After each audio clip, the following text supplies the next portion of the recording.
ना पीठ फर्मेंट करायचं, नाही रात्रभर भिजवायचं, नाही दळायचं किंवा मग काहीही आपल्याला अजिबात मेहनत न करता अशा प्रकारे मस्त असे क्रिस्पी मूग डाळीचे डोसे जे आहे बनवले जाणार आहेत। ते सुद्धा घाई गडबडीच्या वेळेस तुम्ही बनवू शकता। सकाळच्या नाश्त्याच्या वेळेस जे आहे हाय प्रोटीन, भरपूर प्रोटीनयुक्त असा हा नाश्ता आहे। एकदा सकाळचा नाश्ता केला की दिवसभर भूक लागणार नाही अशा प्रकारचा हा मस्त असे मूग डाळीचे डोसे जे आहेत त्याचा नाश्ता आहे। चला तर आपण रेसिपीकडे वळूया।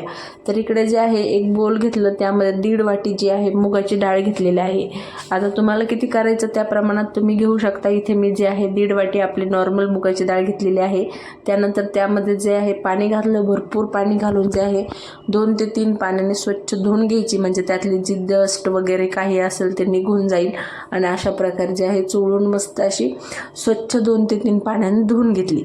त्यानंतर त्यामध्ये भरपूर पाणी म्हणजेच की 1 ते 1.5 ग्लास पाणी घालून जे आहे आपल्याला 2 तास या ठिकाणी डाळ भिजवायची आहे। 2 तास तुम्हाला जर पॉसिबल नसेल तर 1 तास भिजवली तरी सुद्धा चालेल। त्यानंतर जे आहे झाकण ठेवून आपण याला मस्त अशी भिजून देऊया। तोपर्यंत तिकडे मस्त अशी चटणी सुद्धा पाहूया। तर ही चटणी तुम्ही एकदा ट्राय केली ना तर तुम्हाला दुसरी बाकीच्या कुठल्याही चटण्या ज्या आहेत आवडणार नाहीत। ही चटणी तुम्ही नेहमी बनवाल। तर इकडे ते आहे तवा तापायला ठेवला, त्यावर जे आहे अर्धी वाटी शेंगदाणे घातले। शेंगदाणे मस्त असे मंद आचेवर खरपूस खमंग भाजून घेऊया, कारण कुठलीही वस्तू किंवा कुठली जिन्नस जी आहे आपण व्यवस्थित खमंग भाजतो ना त्याची चव जी आहे दुप्पट तिप्पट वाढते। तर इकडे जे आहे शेंगदाणे सुद्धा खमंग भाजून झालेले आहे, साल निघायला लागली होती।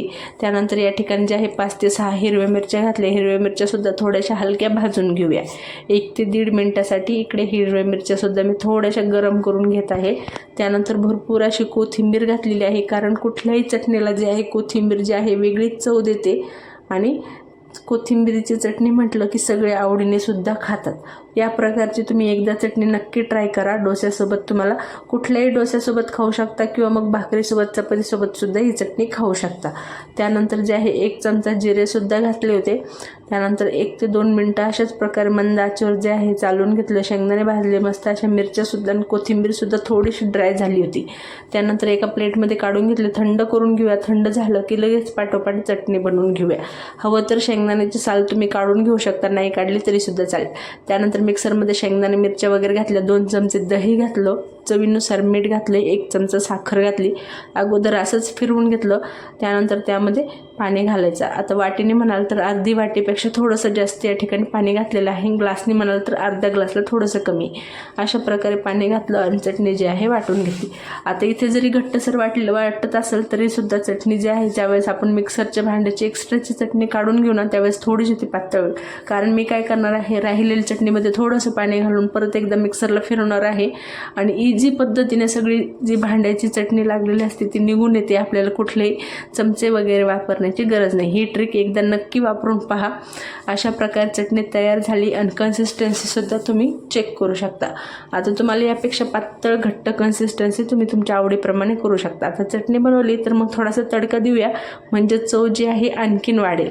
तर इकडे पॅन ठेवला तापायला, त्यामध्ये तेल घातलं अर्धी पळी। त्यानंतर अर्धा चमचा मोहरी घातली, मोहरी छान तडतडली की अर्धा चमचा जिरे घातले, 1 चमचा उडदाची डाळ घातली आणि मस्त असा गरम गरम तडका जो आहे गार चटणीवर घालून घेतला आणि इकडे आपली चटणी तयार झाली। आता इतकं करेपर्यंत जे आहे आपली डाळसुद्धा भिजलेली होती। त्यानंतर यावर थोडीशी कोथिंबीर घातली, ऑप्शनल आहे, हवी असेल तर घाला, नाही घातली तरी सुद्धा चालेल, कारण आपण अगोदर चटणीमध्ये कोथिंबीर घातली होती। तर आता चटणी बाजूला ठेवूया। इकडे आपली डाळसुद्धा छान प्रकारे भिजली होती बघा, मस्त अशी फुगून आलेली आहे। आणि इतकी डाळच भिजवायची आपल्याला, अजिबात पीठ वगैरे काही भिजवायचं नाही। डाळ भिजली की आपलं डोस्याचं पीठ तयार होतं बघा। त्यानंतर इकडे जे आहे डाळ भिजली, त्यामध्ये खूप कमी पाणी शिल्लक होतं, त्यामुळे मी पाणी काढणार नाही, कारण इतकं पाणी जे आहे आपल्याला लागणार आहे पीठ बनवण्यासाठी। आता यापेक्षा जास्त पाणी जर मूग डाळीमध्ये शिल्लक राहिलं असेल तर काढून घेतलं तरी सुद्धा चालेल। कन्सिस्टन्सी मी तुम्हाला पुढे दाखवते डोस्याची। त्यानंतर सर्व डाळ जी आहे मिक्सरच्या जारमध्ये काढून घेतली, 5 ते 6 हिरव्या मिरच्या घातल्या। तिखटसाठी तुम्हाला हव्याप्रमाणे तुम्ही घालू शकता, जितक्या घालायचे असेल तितक्या। त्यानंतर चवीनुसार मीठ, चिमूटभर हिंग, चिमूटभर हळद जी आहे अगदी चिमूटभर घालायची, खूप जास्त अजिबात नाही घालायची। हलका जो आहे पिवळा कलर पाहिजे आपल्याला त्यासाठी घालायची। त्यानंतर मस्त असं मऊसर दळून घेतलेलं आहे. एकदम बारीक दळायचं, एकदम मऊसर अगदी पिठासारखं दळायचं आहे आपल्याला मिक्सरच्या मध्ये.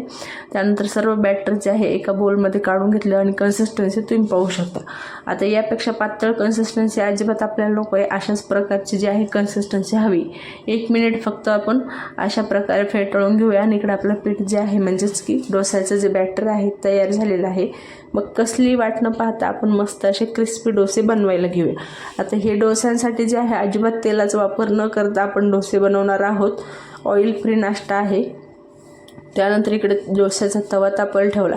त्यावर मी काय केलं तर अर्धा चमचा तेल घातलं होतं आणि स्वच्छ कापडाने जो आहे पुसून घेतलं होतं. म्हणजे काय होतं ना, आपला डोसा जो आहे खाली चिकटणार नाही. त्यामुळे अशा प्रकारचं अगोदर अर्धा चमचा तेल घातलं, स्वच्छ कापडाने पुसून घेतला आणि तवा जो आहे क्लीन करून घेतला. त्यानंतर इकडे जे आहे 2 पळ्या बॅटर घातलं ना, अशा प्रकारे पसरवत जे आहे मस्त असा पातळ डोसा जे आहे या ठिकाणी मी बनवणार आहे. आता खूप जास्त जाड डोसा बनवण्याची गरज नाही, कारण आपला जो मूग डाळीचा डोसा आहे पातळ डोसा ज्यावेळेस आपण बनवतो ना त्यावेळेस तो क्रिस्पी मस्त असा तयार होतो. तर हे बघा अशा पद्धतीने 2 पळे बॅटर घालून इतका मोठा असा डोसा मी या ठिकाणी पसरवलेला आहे. आता तुम्ही हवं यावर कांदा, टोमॅटो, कोथिंबीर घालू शकता. मी फक्त टोमॅटो आणि कोथिंबीर घालत आहे. हवं तर पेरी पेरी मसाला किंवा मग आणखीन दुसरा कुठलाही मसाला असेल तुम्हाला घालायचा असेल घालू शकता. उगं तर थोडंसं जे आहे धारभर तेल सोडलं साईडने, म्हणजे डोसा जो आहे साईडने मोकळा होईल पटकन. आणि हे बघा अशा प्रकारे डोसा एक साईडने मस्त असा क्रिस्पी भाजून झाला की मग पलटवायचा. 2 ते 3 मिनटं जे आहे एका वेळेसचा डोसा भाजण्यासाठी लागतात, कारण आपण मीडियम फ्लेमवर डोसे बनवत आहोत. आता लो फ्लेम नाही किंवा हाय फ्लेम नाही, मीडियम फ्लेमवर आपल्याला डोसे जे आहे बनवून घ्यायचे आहे. म्हणजे काय होतं, लो फ्लेमवर आपण बनवले तर पटकन असं खालून जो आहे तो भाजला जाणार नाही आणि हाय फ्लेमवर बनवला तर वरून कच्चा राहील. त्यामुळं मीडियम फ्लेमवर आपण डोसे बनवून घेऊया. अगोदरचा डोसा पाहिलाच असेल तुम्ही किती क्रिस्पी झाला. हा डोसा जो आहे विदाऊट कोथिंबीर, विदाऊट टोमॅटो तुम्हाला बनवून दाखवते. तर हे इकडे बघा हा सुद्धा डोसा जो आहे छान प्रकारे तयार झालेला आहे. आणि हा डोसा तुम्हाला हवं ना तर वरची जी बाजू आहे ती भाजायची असेल तर पलटवून भाजू शकता. नंतर का टोमॅटो कोथिंबीर घातली तरीसुद्धा चालेल. तुमच्या आवडीप्रमाणे तुम्ही जसे बनवायचे तसे बनवू शकता. आता महत्त्वाची टिप म्हणजे या ठिकाणी जे आहे तुम्हाला जर बॅटरमध्येच थोडेसे कांदा टोमॅटो घालायचे असले तर घालू शकता. तशा प्रकारचे सुद्धा उत्तप्पेसुद्धा तुम्ही या प्रकारचे बनवू शकता. त्यानंतर जे आहे आप्पेसुद्धा या अशा पद्धतीने बनवू शकता. फक्त ज्यावेळेस मूगडाळ आपण भिजवतो, मूगडाळ भिजली की सर्व पाणी काढून घ्या आणि कोरडी मूगडाळ म्हणजे दळून घ्या, तर तुमचे आप्पेसुद्धा छान प्रकारे तयार होतील. तर इकडे बघा मस्त असा कोथिंबीर टोमॅटो डोसासुद्धा आणि त्यानंतर विदाऊट कोथिंबीर टोमॅटो डोसासुद्धा दोन्ही प्रकारचे तयार झालेले आहे. क्रिस्पी आहे, सोबत चटणीसुद्धा आहे. सकाळच्या वेळेला असा नाश्ता मिळाला तर आणखीन काय हवं. मस्त क्रिस्पी आणि हाय प्रोटीन म्हणजेच की भरपूर प्रोटीनयुक्त नाश्ता जो आहे सकाळी सकाळी तयार झालेला आहे. गडबडीच्या वेळेस पटकन तयार होणारा हा नाश्ता आहे. एकदा नक्की ट्राय करा आणि रेसिपी कशी वाटली कमेंट करून नक्की सांगा. रेसिपी आवडली असेल तर लाईक शेअर सबस्क्राईब करायला अजिबात विसरू नका.